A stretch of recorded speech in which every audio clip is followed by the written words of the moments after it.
Okay, so let's see what we have here. Moonlight, Fences, La La Land, no surprises there. Huh. Where's Deadpool?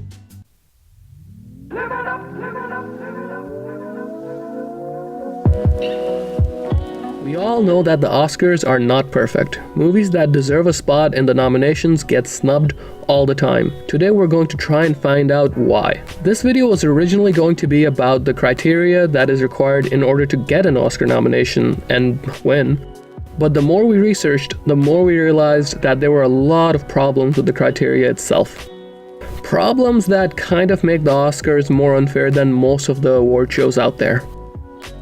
To get to them, we first have to sift through the rules of the Oscars.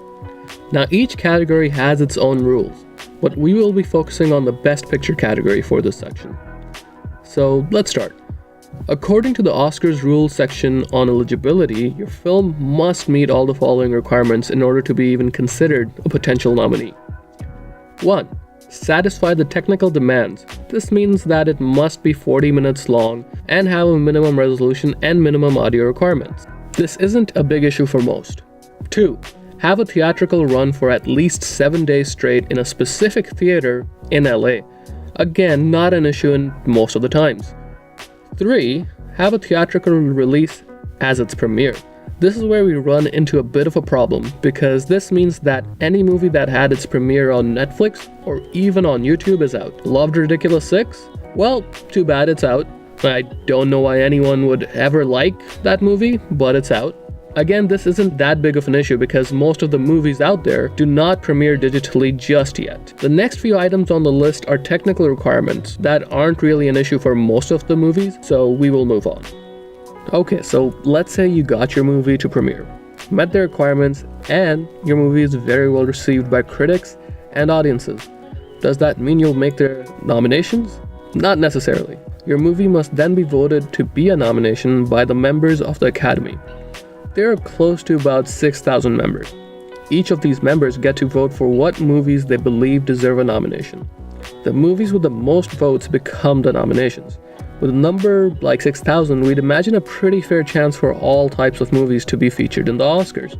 But that's not the case. How do we know? Through previous years. Everyone knows it's rare for comedies to win the Best Picture. In fact, there's only 6 movies that could truly claim the title, with all of them being before 1980s. Sci-fi, animation, horror, sports, and silent films all receive similar amounts of attention. What genres are consistently winning at the Oscars, and why is that even important?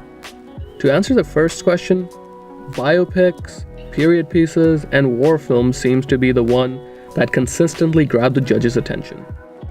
Hell, war films have won almost half the Oscars and period pieces more than half. I guess the Academy just loves romanticizing the past. Now, why is this important? Well, because of the preferences of the Academy. According to a survey done by the Los Angeles Times, the voters are a staggering 94% white, 76% male, and have an average age of about 63. This is a group that can hardly be called diverse. Even with those statistics though, we should expect diverse preferences in what the group votes for. But as we previously saw, that isn't what happens. The problem actually stems from how the membership for the group works. To become a member, there are 3 different ways.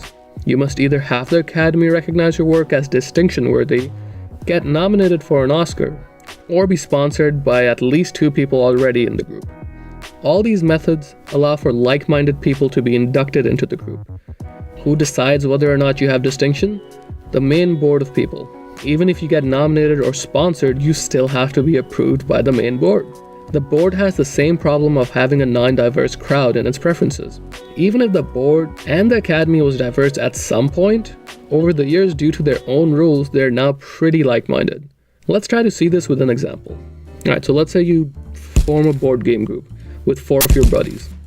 Each month, you all get together, vote, and decide on a board game to play. And you also vote on adding a new member to the group. 3 of the members just happen to love Monopoly, while you and the other want to play something like Settlers of Catan. Now in the first month, the 3 will win a majority vote. They will choose Monopoly to play, because Timmy, Zach, and Kate don't know a good board game if it hit them on the face. They will also likely vote together for someone who shares a similar preference in their tastes. Since their 3 votes form a majority, after the first month your group will have 4 Monopoly lovers out of 6.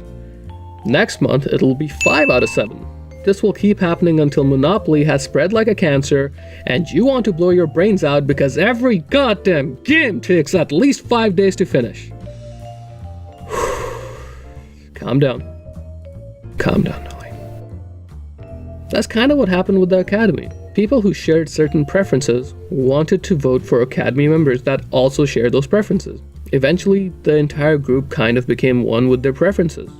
So what does this all lead to? It leads to people who believe that premiering your movie in the theater is the only right way to cinema. That a good movie cannot be a certain genre. Only the other few genres even deserve recognition.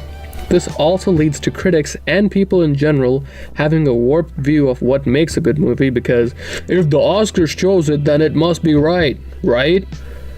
And it ultimately leads to movies that might be amazing losing out on the recognition that they deserve just because of the unfair nature of an award show. The Oscars don't represent what's the best in cinema, but rather what a specific group of people believe is the best. Events that reward cinematic achievement will always be subjective, that's just their nature. But to be as subjective as the Oscars? Now that's an issue that needs to be fixed. How? By addressing the lack of diversity in the Academy. Will that ever happen? We certainly hope so, but that's it for Mouthpiece. Thanks for watching, and check out some of our other videos if you like this one. See ya.